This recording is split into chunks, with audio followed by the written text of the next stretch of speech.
Okay so let's start. समझ में chapter 7? समझ में है ना? कोई ऐसा तो नहीं कि मतलब सब उतर गया दिमाग में से? समझ में आया चैप्टर 7?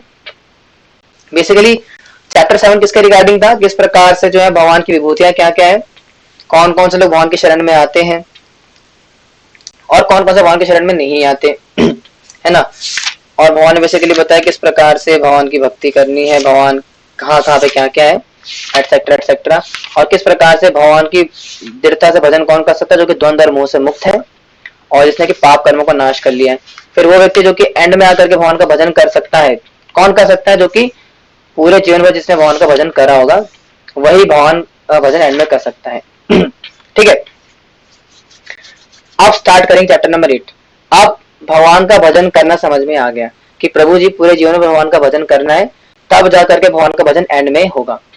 अब इस चैप्टर में बताएंगे भगवान किस प्रकार से भगवत प्राप्ति यानी कि भगवान की किस प्रकार से भगवान को अचीव करना है, अटेनिंग द सुप्रीम, किस प्रकार से we can achieve Krishna, that will be discuss in this chapter और चैप्टर की शुरुआत होती है अर्जुन से और अर्जुन कुछ सवाल पूछेंगे भगवान से। वेरी इंपॉर्टेंट क्वेश्चन है अर्जुन भगवान से 5 चीजों के बारे में पूछते हैं और 5 चीजें क्या आपके सामने आएगी, अभी चाहो से नोट कर सकते हो। क्या पूछा अर्जुन, देखते हैं।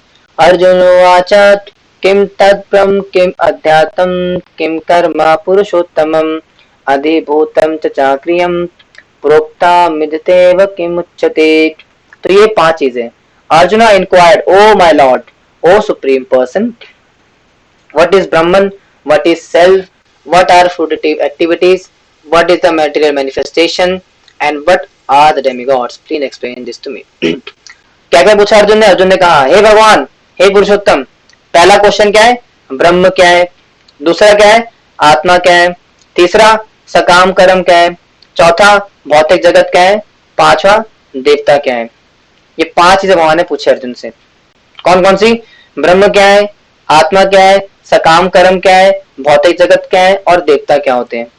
क्योंकि इसी बारे तो चर्चा होती है ना पिछले चैप्टर में कर्मों को लेकर के चर्चा हुई, ब्रह्म को लेकर चर्चा हुई, आत्मा को लेकर चर्चा हुई, भौतिक जगत, इन सारे बारे में चर्चा हुई ना। अब अर्जुन पूछना चाहता है कि प्रभु कौन है ये सारे। तो ठीक है, और आगे क्या कह रहे हैं कि अधियज्ञ कथम क्रोध न को अधियज्ञम कथा कोत्र देहिस्मिन् मधुसूदन प्रज्ञा काले च कथम गेयोसि नात्या आत्मभिः। Who is the Lord of sacrifice and how does he live in the body? O Madhusudana, how can those engaged in devotion service know you at the time of death?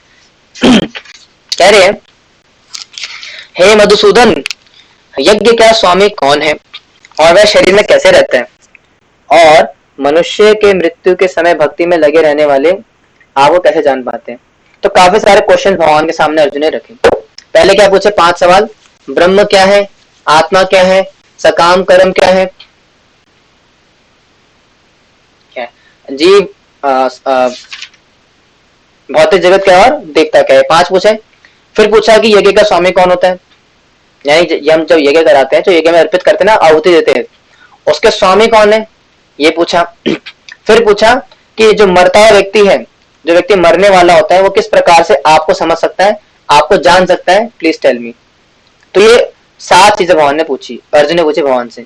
अब भगवान क्या करेंगे, एक एक करके इसका उत्तर देंगे।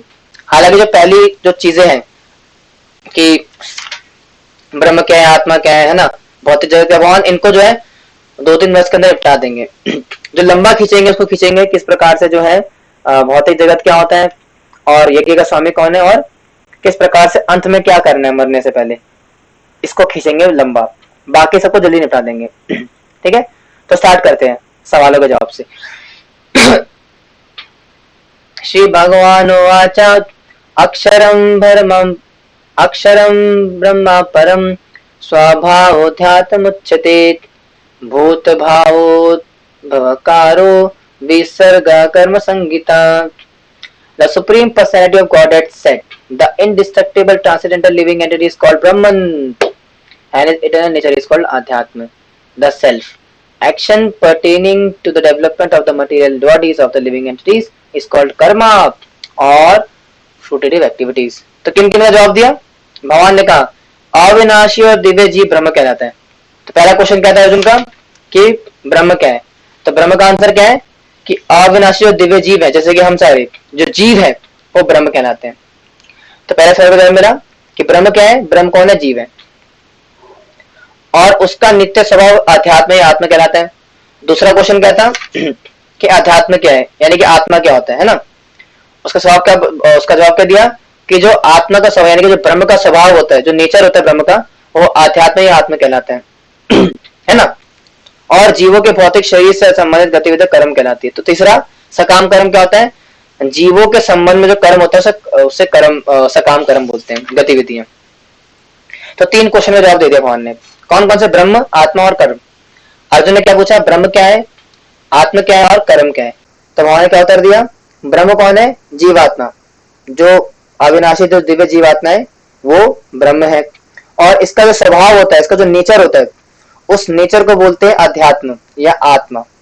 यानी कि हर व्यक्ति का अलग अलग अपना स्वभाव है, नेचर है, तो उस नेचर को आत्मा बोला जाता है। ठीक है।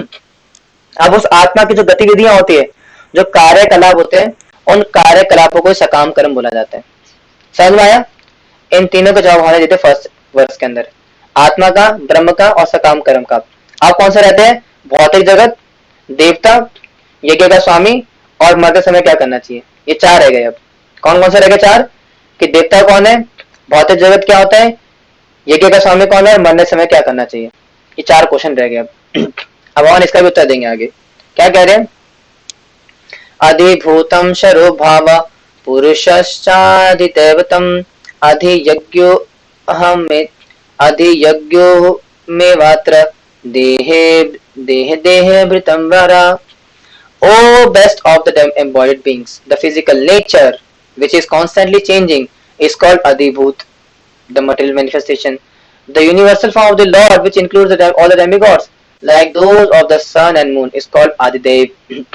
And I, the Supreme Lord, represented as a super soul in the heart of every embodied being, am called as Adhigyan. तो ये 3 चीजें बताई यहाँ पे कि देहधारियों में श्रेष्ठ निरंतर परिवर्तनशील भौतिक प्रकृति अधिभूत कहलाता है। भगवान का विराट रूप जिसमें सूर्य तथा चंद्रमा जैसे समस्त देवी देवता सम्मिलित है अधिदैव कहलाता है, तथा प्रत्येक देहधारी जीव के हृदय परमात्मा स्वरूप स्थित में परमेश्वर यदि यज्ञ कहलाते हैं। तो जवाब मिल गया यहाँ पे इनके, अधिदैव और अधियज्ञ के। क्या क्या पूछा था अर्जुन ने कि आत्मा कौन है, ब्रह्म कौन है, सकाम कर्म कौन है, तीनों का जवाब मिला। कौन से रह गए थे, भौतिक जगत और देवता, ये रह गए थे। तो भगवान ने इनका जवाब भी दे दिया कि भौतिक जगत क्या है, ये पूरा संसार जो कि किसका बना हुआ है, अधिभूत का और अधिदैव का। यानी कि जो प्रकृति है जो हमेशा चेंज होती रहती है, इसको बोला जाता है अधिभूत, और इसके अंदर जो देवता सम्मिलित होते हैं उनको बोलते हैं अधिदैव। ठीक है जी। तो ये किसके बारे में बताया था, देवता के बारे में। तो संसार क्या बता दिया कि भौतिक जगत क्या है, अधिदैव, अधिभूत। अधिभूत का मतलब प्रकृति, यानी जो प्रकृति चेंज हो रही है उसको अधिभूत बोला जाता है, और ये क्या है, भौतिक जगत का पार्ट है। और इसी के अंदर, ये तो चौथा क्वेश्चन का आंसर था। फिर क्या है, देवता क्या होता है, देवता क्या है, इस पूरे भौतिक प्रकृति में जो अधिदैव है, यानी कि भगवान का जो विराट रूप है, उस विराट रूप के अंदर जो देवी देवता सम्मिलित है उसको अधिदैव बोला जाता है, यानी कि देवता वो बोले जाते हैं। और तीसरा क्या था, अधियज्ञ। पूछा ना यज्ञ का स्वामी कौन है, तो अधियज्ञ कौन है, वही परमात्मा भगवान श्री कृष्ण अधियज्ञ है, जो कि क्या है, यज्ञ का स्वामी है। तो इन सबके जवाब हमने दे दिए। कौन कौन से दे दिए, ब्रह्म क्या है, आत्मा क्या है, सकाम कर्म क्या है, भौतिक जगत क्या है, देवता क्या होता है, यज्ञ का स्वामी कौन है, ये सारे जवाब हमने दे दिए। अब यहाँ पे आएगा कि मरते समय क्या करना चाहिए। अब इसी को बहुत लंबा खींचेंगे, किस प्रकार से मरते व्यक्ति को क्या करना चाहिए। वी विल डू 2-3 वर्ष करेंगे फिर एंड करेंगे। क्या करना चाहिए, तो ये जैसे आई थिंक कोई माता जी पूछ रही थी आप में से, प्रीति माता जी पूछ रही थी, कौन सी माता जी पूछ रही थी कि प्रभु जी अगर हम मर गए तो क्या था कि पुनर्जन्म किस प्रकार से होता है ना, ऐसा कुछ पूछ रहा था कोई, पुनर्जन्म कैसे होता है, क्या होता है। तो वही कह रहे हैं यहाँ पे कि अंत काले च मामेवा स्मरन् मुक्ता कलेवरम या प्रायते समद्भावम याते ना शत्र संशया and whoever at the end of his life quits his body remembering me alone at once attains my nature of this there is no doubt। यानी और जीवन के अंत में जो केवल मेरा हुए शरीर का त्याग करता है वह तुरंत मेरे स्वभाव को प्राप्त करता है, इसमें रंच मात्र भी संदेह नहीं है। यानी कि अंत नारायण स्मृति, यानी कि बहुत साफ साफ बता रहे कि अगर मरते समय, मरने से पहले अगर कोई व्यक्ति मेरा स्मरण करेगा, यानी कि मुझे याद करेगा, है ना, तो मुझे याद करने से क्या होगा, मेरे स्वभाव को प्राप्त करेगा, यानी कि मुझे प्राप्त करेगा। यानी कि अगर कल को अगर आप मरने वाले जब होंगे तो डेथ बेड पर वो किसको याद करना है, अपनी पत्नी को नहीं, पति को नहीं, बच्चों को नहीं, परिवार को नहीं, भगवान को याद करना है, क्योंकि अंत काल चमामेवा, अगर अंत काल में मेरा स्मरण करोगे तो मुझे प्राप्त करोगे। बहुत साफ साफ कह रहे हैं यहाँ पे। ठीक है जी। और एग्जाम्पल्स तो कई सारे हैं, अजामिल का एग्जाम्पल है और ना जाने कितने एग्जाम्पल्स है। भगवान का स्मरण करने से एंड में कितना फायदा होता है, बहुत साफ साफ बता रहे किस प्रकार से यहाँ पे, अगर अंत काल को मेरा स्मरण करेगा तो मुझे प्राप्त करेगा। ठीक है जी, आगे बढ़ते हैं। आगे कह रहे कि और अगर कोई दूसरा स्मरण करेंगे तो क्या होगा, अगर मान लो भगवान का स्मरण नहीं कर पाए तब क्या होगा, तो आगे बता रहे यम यम वापे स्मरण भावम तज्जतन्ते कलेवरम तम तमेवेति कौन्तेय सदा तद्भाव भाविता। Whatever state of being one remembers when he quits his body, O son of Kunti, that state he will attain without fail। यानी कि हे कुंती पुत्र, शरीर त्यागते समय मनुष्य जिस प्रकार जिस भाव का स्मरण करता है वह उस भाव को निश्चित रूप से प्राप्त होता है। यानी कि अगर मरने से पहले किसी स्त्री का चिंतन कर रहे थे तो स्त्री बनोगे। ठीक है जी। और अगर मरते समय किसी जानवर का स्मरण करोगे, जैसे मान लो अगर किसी कुत्ता बहुत प्यारा है ना, मेरा कुत्ता टॉमी, अगर मरने से पहले को टॉमी का स्मरण करेगा तो टॉमी बनेगा। ठीक है, जिस प्रकार के भाव में स्मरण करोगे उस प्रकार का शरीर प्राप्त होता है। यानी कि यहाँ पे दो फैक्टर आते हैं, एक होता है कर्म का, एक होता है हमारा स्वभाव, नेचर का, मतलब हमारी मेडिटेशन का। अगर जीवन भर जिस प्रकार से आप कर्म करते हो उस कर्मों की बेसिस पे डिसाइड होता है कि आपको कौन सा शरीर मिलेगा, जानवर का मिलेगा, इंसान का मिलेगा, और जानवर में से भी कौन सा जानवर का मिलेगा आप कर्म डिसाइड करते हैं। जिस प्रकार का कर्म करोगे उस हिसाब से आपको शरीर प्राप्त होगा कौन सा। और आपका जेंडर कैसे डिसाइड होता है कि आप स्त्री बनोगे तो पुरुष बनोगे, वो आपके भाव पर डिपेंड करता है। अगर मरने से पहले आपका भाव स्त्री प्रधान था, यानी कि स्त्री भाव प्रधान था आपके मरने से पहले, तो आपको स्त्री की योनि मिलेगी। और अगर पुरुष भाव प्रधान था तो पुरुष का शरीर मिलेगा। एग्जाम्पल के लिए मान लो अगर किसी व्यक्ति ने पूरे जीवन भर सोने वाले काम करे, मतलब जो सोने वाले काम होते हैं एकदम, अब मरने के बाद वो सुअर बनेगा, कंफर्म हो गया कि भैया इस व्यक्ति को सुअर बनाना है। ठीक है, लेकिन सुअर बनाए या सुअर नहीं बनाए, मेल सुअर या फीमेल सुअर, ये कब डिसाइड होता है, मरने के समय।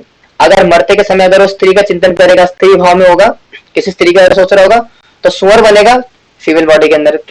और अगर किसी पुरुष का स्मरण करेगा तो भी सुअर ही बनेगा लेकिन मेल बॉडी के अंदर। इसलिए कर्म डिसाइड करता है आपका योनि कि आप क्या बनोगे, किस जानवर की योनि में जाओगे, और आपका स्वभाव, आपका नेचर डिसाइड करता है कि आपको मेल बॉडी मिलेगी या फीमेल बॉडी मिलेगी। ठीक है, ये भगवान बता रहे हैं यहाँ पे, सीधी सी बात। लेकिन अगर भगवान का स्मरण करोगे तो भगवान के पास जाओगे, ये भी सत्य है। ठीक है, दो बार और करेंगे फिर एंड करेंगे। फटाफट से करते हैं कि तस्मा सर्वेषु कालेषु मामनुस्मरण, नहीं इसको पहले करेंगे क्योंकि ना इसके बाद कॉन्सेप्ट चेंज हो रहा है और मैं चाहता नहीं कंफ्यूज हो आप।